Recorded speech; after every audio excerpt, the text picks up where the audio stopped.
Welcome back, everyone. I'm Mark, and this is Last Week I Watched, and this is Java. He's our newest addition, and he's devastatingly cute, dressed in his Christmas outfit. He's being a little shit right now, but that's okay because I love him. He's great.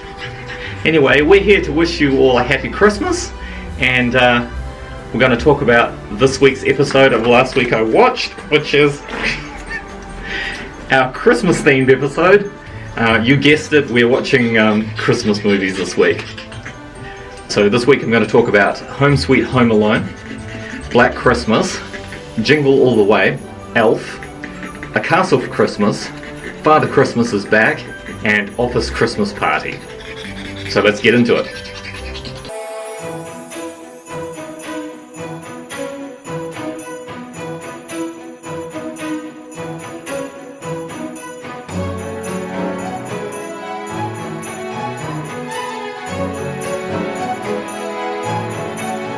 Okay, first up is Home Sweet Home Alone. It's a movie from 2001, starring Ellie Kemper, Rob Delaney, Archie Yates. It's showing on Disney+. So basically, this is like the sixth Home Alone movie, I think. This one's about a married couple. They're trying to steal back a stolen heirloom from a troublesome kid who's been left home alone for Christmas.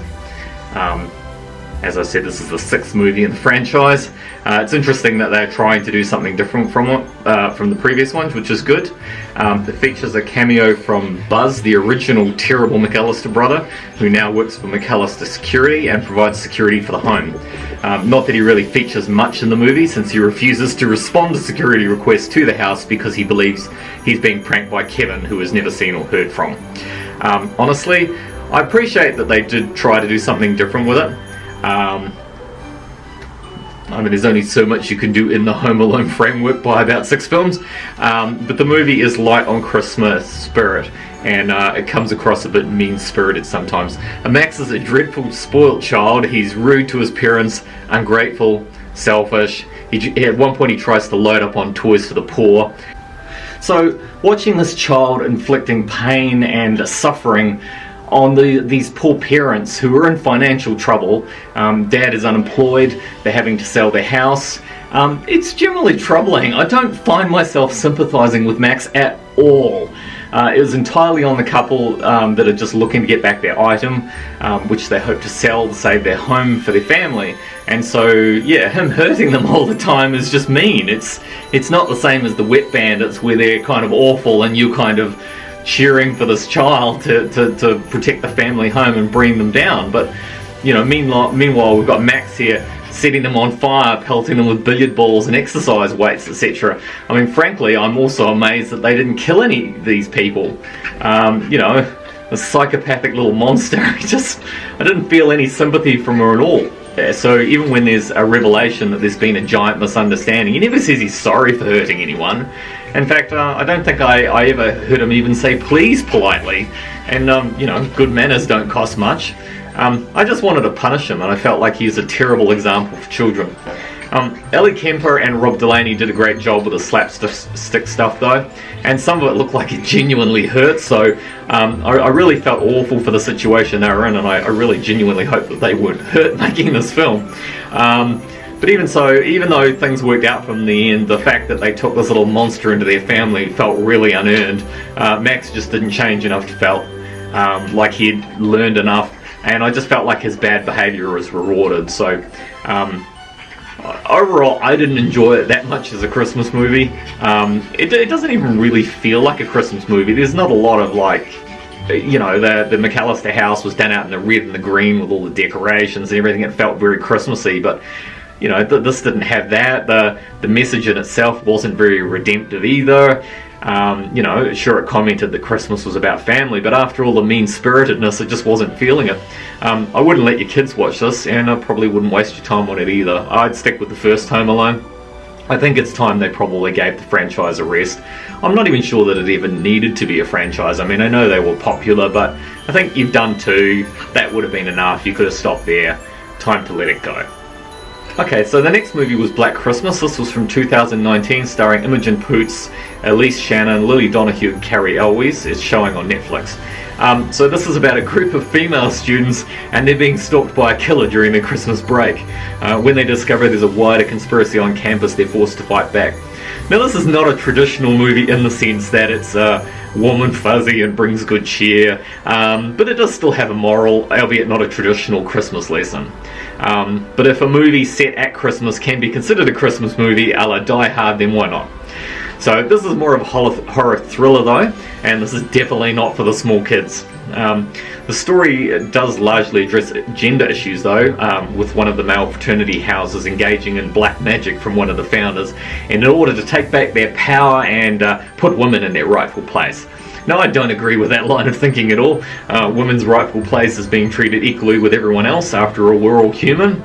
So cries of "become the alpha you're supposed to be" are particularly annoying. I don't subscribe to the alpha-beta idea of maleness. Like everyone, personalities are on a spectrum, but I usually find the whole alpha male idea is usually more as an excuse for bullying and bad behaviour than anything dominant. You can have softer personality males that are more effective leaders than screaming dominators that try to force their will on everyone. Fear only motivates people so far.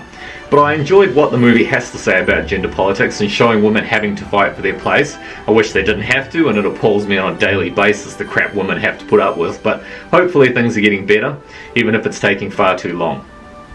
Even though the movie has things to say about gender politics, I didn't find it bashes you over the head with it, i.e. male bad. The story communicates where the issues lie in the situation well. The movie is genuinely scary in parts, and it winds the tension up well, and even manages to stick the landing, an appropriate fate being given to the evildoers. If you're looking for a good thriller with a Christmas accoutrements, then give it a watch. It made a good change after the fluffy good feel of other Christmas movies. Alright, next up is Jingle All The Way. It's from 1996, starring Arnold Schwarzenegger, Sinbad, and Phil Hartman, and it was showing on Disney+. So this one's about a father vowing to get his son the highly desired Turbo Man action figure. However, every store is now sold out of them, and he must travel all over town and compete with everybody else in order to obtain one of these prized action figures for his child. It all gets pretty out of control with the adults fighting each other, lying, cheating, stealing, and ripping each other off to get a children's action figure. It's kind of weird seeing Arnold do a slapstick-style Christmas comedy, and slightly uncomfortable at seeing grown adults fighting each other to get a toy for a child that'll play with it for 10 minutes and throw it in the corner. Christmas commercialism is on full display here, and the movie doesn't have a lot of commentary to make on it. It's also kind of punishment for Arnold in a way, as his character has been neglecting his family with his job and has left purchasing the much-desired toy to the last minute. I'm not sure that Arnold's character really understands that his being present for his child is better than buying a present for his child, but he has the realization moment in the end, and it's all very nice, happy feelings. It's also quite strange seeing Phil Hartman playing a sleazy character who outwardly appears nice but is really just trying to snake Arnold's wife and family away from him while he's absent. It's kind of gross, really, and surprising for a children's film. I guess they might have put that in there for the grown-ups, which I can appreciate, but you really do hope he'll meet his downfall. He's probably the closest thing to a villain in this movie. The director, Christopher Columbus, does acknowledge that the script was written as a response to the darker side of Christmas, with the commercialization of it, and from the writer's experiences of adults trying to get that must-have toy. And I'm sure the slapstick violence in the film was probably influenced by Home Alone, which came out a few years earlier. The movie certainly has plenty of Christmas stylings, and it's pleasant enough even though the subject matter is a little dark. I'm sure the kids will enjoy the comedic pursuit, while it might leave some of the adults fidgeting uncomfortably. But yeah, it's okay. It's a nice family movie you can enjoy with the kids. I'd check it out. Next up was Elf. It's from 2003. It starred Will Ferrell, James Caan, Bob Newhart, and Zooey Deschanel, and it was showing on Netflix. So, Buddy, he's raised as an oversized elf, but he's actually human, and when he finds out that he was adopted, somehow he's oblivious to it, I don't know, he travels to New York in search of his real father, who he didn't know existed, and is in need of some Christmas spirit because he's on the naughty list. This movie's generally fun. It's got a great cast. It's I think it's become a Christmas classic. It's hard to believe that the studios didn't want to take a gamble on making this film at the time, and didn't want to take a role on Will Ferrell. I think this is probably one of his best roles. He's really really good at playing the overgrown man-child, and he does an outstanding job in this role. He's very funny, and he's a fun counterpoint to James Caan's Scrooge-like father figure. They bounce off each other really well, and you really feel James Caan is genuinely frustrated with some of his antics, which I'd heard was almost certainly the case. It's also got a really great message about what's important at Christmas and having good spirit and cheer for everyone, although I think we should all be good to each other all the time, not just, for a couple of days a year. I highly recommend this film.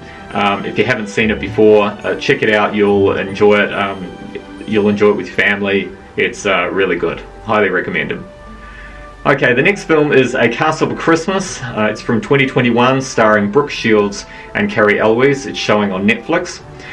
It's about I think she's a romance writer, and to escape a scandal, she flees to Scotland, where she falls in love with a castle that I think her father had grown up in way back when, and the grumpy duke that inhabits him. It's pleasant enough in a chocolate box picture kind of way. The movie is oozing Christmas stylings. Even though the Duke is supposed to be broke, he puts in a beautifully decorated party. It's very nice to look at with the snow and the pines and the reds and the greens and the tartan and everything. It's very Christmassy. The ladies will probably enjoy the romance, although it's pretty paint by numbers. He's been hurt, so he's generally awful to her though, because he doesn't want to be hurt again, even though he's into her.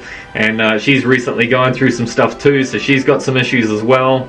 But despite it all, they get it together for Christmas in the end, and I guess learn to love again. So it's very nice. It's got some nice feelings. There's a nice party. There's an odd assortment of villages. Obviously, some commentary is made on the how they can't understand the Scottish people, even though I don't find it difficult. But anyway, it was nice. It was nice to see the location. It's beautifully filmed. It was nice to see the old home. Carrie Elwes was fun again. I was a bit disappointed that somebody didn't script him to say "as you wish" at some point. It would have been a nice Princess Bride reference, but I guess they can't do that all the time. All in all, it's a pretty mild, easygoing film. It's a nice movie to watch with your lady. Enjoy. Okay, next up was Father Christmas is Back. It's from 2021, starring Elizabeth Hurley, John Cleese, Kelsey Grammer. It's showing on Netflix. So it's about four sisters. They're reuniting for the Christmas holidays in a Yorkshire mansion. Misunderstandings uncover a long-buried secret that's torn the family apart many years ago. This featured quite an impressive cast, so I was hoping for a hilarious British family romp, something along the lines of Death at a Funeral. And once it gets going and establishes all the characters, there are some laughs to be had, although it's definitely not as funny as Death at a Funeral. And if you haven't seen that film, check that out. It's excellent, particularly the British one, not the American remake. The family is generally horrible in a way that families are at Christmas. I think my hat is escaping. My head is too big. That's better. The family is generally horrible in a way that families are to each other at Christmas, especially when they're forced to cohabit in each other's pockets for a time. And as hurt feelings, family stories and secrets come to the fore, they're finally forced to have to confront each other and start to heal for Christmas. I enjoyed it well enough as a family Christmas movie. It's not Clark Griswold's Family in terms of hilarity, but there are some laughs to be had and a message of forgiveness. It's very pleasant. Check it out with your loved ones. As they say, it's life's too short to be harbouring grudges through misunderstandings and things like that. Best to get these things out, clear the air, and you can't fix it when they're gone. So enjoy. The movie's not that maudlin, but from me to you. Next up was Office Christmas Party. It's from 2016. It stars Jason Bateman, Jennifer Aniston, T.J. Miller, and Olivia Munn. It was on Netflix. This is about Clay. He's desperate to save his office and staff from being closed down by interim CEO Carol, aka his sister.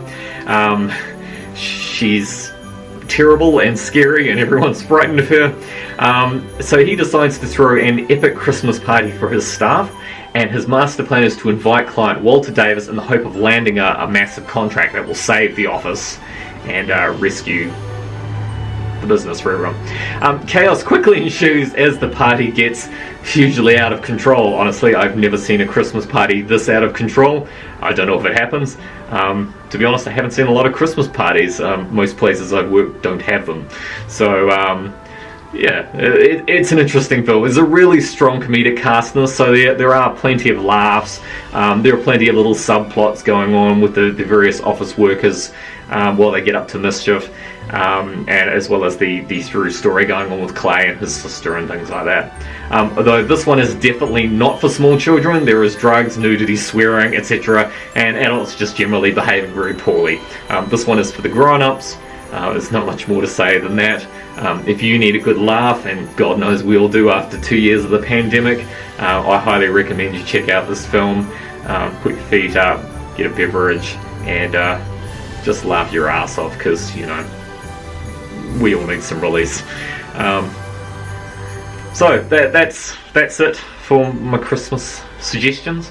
I hope that some of these help you find some Christmas merriment. As always, please leave comments below and let me know what you thought, or if you've got any suggestions. If you can suggest a good Christmas movie to cheer me up, that'd be great, because yeah, we've opened a border up after having a relatively mild 2 years of the pandemic. I mean, I personally have been working the entire time, so it hasn't been any drama in that regard, although some people have been terribly affected by it. But we've opened our borders up because we have to for Christmas, and we've just got to live with it, and now we've got rampaging infection numbers and overwhelmed hospitals and overwhelmed ambulances and everything, and my heart goes out for the medical staff who are dealing with all this, because not only have they had a fairly solid 2 years of this crap, but now they're going to have even worse, and all because people just don't want to follow the rules and run wild. So wherever you are, please stay safe, please be well, and I hope to see you in the new year for some more movies and some more TV and some more reviews. So take care, everyone. Please stay safe. Oh yes, and please don't forget to click on the like and subscribe as well. Thank you, that would be great. I would very much appreciate it. It would certainly make my Christmas. Okay, I'll see you for the next set of reviews next time. Thanks for watching. Bye now.